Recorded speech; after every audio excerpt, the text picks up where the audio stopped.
సాధారణ ఎన్నికలకు ముందు తెలుగుదేశంలో ఎమ్మెల్సీ ఆశావహుల సందడి మొదలైంది. మార్చిలో 9 మండలి స్థానాలు ఖాళీ అవుతున్న పరిస్థితుల్లో సీనియర్ల నుంచి తొలిసారి అదృష్టం పరీక్షించుకునే వారి వరకు అందరూ పావులు కదుపుతున్నారు. వచ్చే ఎన్నికల్లో ఎమ్మెల్యే సీటు దక్కదని భావిస్తున్న నాయకులు కూడా ఎమ్మెల్సీ సీటుపై కన్నేశారు.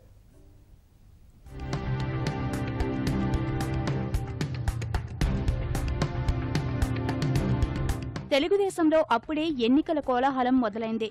సాధారణ ఎన్నికలతో పాటు మార్చిలో భర్తీ కానున్న 9 మండలి సీట్ల కోసం పోటీ పెరిగింది.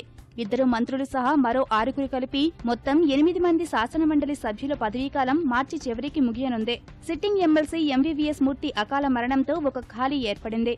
సీనియర్ మంత్రి యనమల రామకృష్ణుడు, మరో మంత్రి నారాయణ పదవీకాలం మరో 2 నెలల్లో ముగియనుంది. వీరికి మళ్లీ మండలి అవకాశం కల్పిస్తారా లేక ప్రత్యక్ష ఎన్నికల బరిలో దింపుతారా అన్నది తెలుగుదేశం అధిష్టానం ఇంకా తేల్చలేదు. నారాయణ మాత్రం ఈసారి నెల్లూరు అర్బన్ స్థానం నుంచి పోటీ చేయాలని భావిస్తున్నారు. యనమల మళ్లీ ఎమ్మెల్సీగా వెళ్లేందుకు ఇష్టపడతారా లేక తుని నుంచే పోటీ చేస్తారా అన్నది ఆసక్తికరంగా మారింది.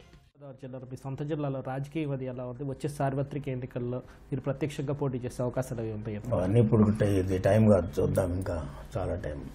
ప్రత్యక్షంగా ఆయన పోటీలు చేయనని ఇంతకుముందు కూడా చెప్పడం జరిగింది. మళ్ళీ కూడా అదే, నాకైతే డైరెక్ట్ ఎలక్షన్లో పోటీ చేయాలనేటువంటిది ఆలోచన లేదు. తర్వాత హైకమాండ్ ఇష్టం. ఎమ్మెల్యే కోటా నుంచి ఎన్నికై పదవీ విరమణ చేయనున్న వారిలో యనమల, నారాయణ, సమంతకమణి, ఆదిరెడ్డి అప్పారావు, లక్ష్మీ శివకుమారి ఉన్నారు. అసెంబ్లీలో ఎమ్మెల్యేల సంఖ్యాబలాన్ని బట్టి ఈ 5లో 4 తెలుగుదేశం కైవసం చేసుకునే అవకాశం ఉంది. వైకాపా ఎమ్మెల్యేలు పెద్ద ఎత్తున అధికార పార్టీలో చేరడంతో మిగిలిన 1 స్థానం కోసం వైకాపా గట్టిగానే కృషి చేయాల్సి ఉంటుంది. ఇటీవల మంత్రిగా బాధ్యతలు చేపట్టిన మంత్రి కిడారి శ్రావణ్ కుమార్ అరకు నుంచి పోటీ చేసే అవకాశం ఉన్నందున ఎమ్మెల్సీగా పరిగణలోకి తీసుకునే అవకాశం లేదు. సమర్థులై ఉండి ప్రత్యక్ష ఎన్నికల్లో పోటీ చేయడానికి అవకాశం రానివారు పార్టీకి విధేయులుగా ఉన్నవారిని కుల, మత, ప్రాంత, సామాజిక సమీకరణాలతో వడగట్టి ఎమ్మెల్సీగా ఎంపిక చేసే అవకాశం ఉంది.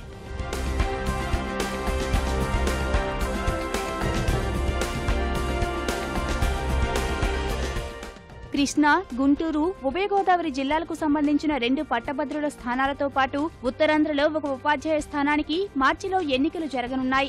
ఈ స్థానాల్లో పోటీకి అధికార పార్టీ నుంచి ఆశావహులు చాలా మంది ఉన్నా క్రియాశీలకంగా వ్యవహరించే ఉద్యోగ, ఉపాధ్యాయ సంఘాల తరపున నిలిచే స్వతంత్రులకు మద్దతివ్వడమే మేలనే అభిప్రాయం పార్టీ వర్గాల్లో వ్యక్తమవుతోంది. ఈ విషయంలో చంద్రబాబు ఏ నిర్ణయం తీసుకుంటారనేది తేలాల్సి ఉంది.